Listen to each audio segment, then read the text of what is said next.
झोपडपट्टीवासियांचं biometric सर्वेक्षण गतिमान करण्यासाठी प्रभागनिहाय संस्थांची नियुक्ती करण्यात आली आणि आतापर्यंत 40% बायोमेट्रिक सर्वेक्षण पूर्ण झालेले आहे।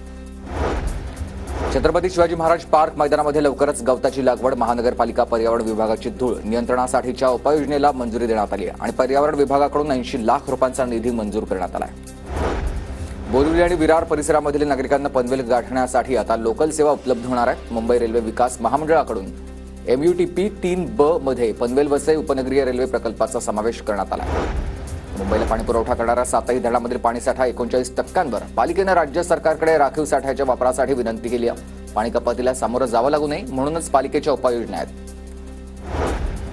पुण्यामधील अनेक भागामधल्या पाणीपुरवठा विस्कळीत होण्याची शक्यता आहे। वारजे इथं मुख्य जलवाहिनी फुटल्यानं जलवाहिनीचं काम करण्यात येणार आहे। वारजे, कोथरूड, बाणेर, बालेवाडी, औंध या परिसरामध्ये दिवसभर पाणीपुरवठा विस्कळीत असेल।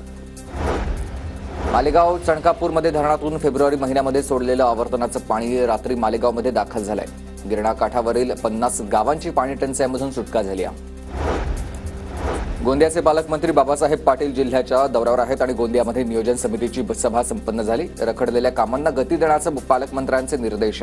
सटाणा आगाराला आता मिळालेल्या आहेत 5 नवीन बसेस। आमदार दिलीप बोरसे यांच्या हस्ते लोकार्पण करण्यात आले। दुसऱ्या टप्प्यामध्ये आणखी काही बसेस मिळणार असल्याची माहिती।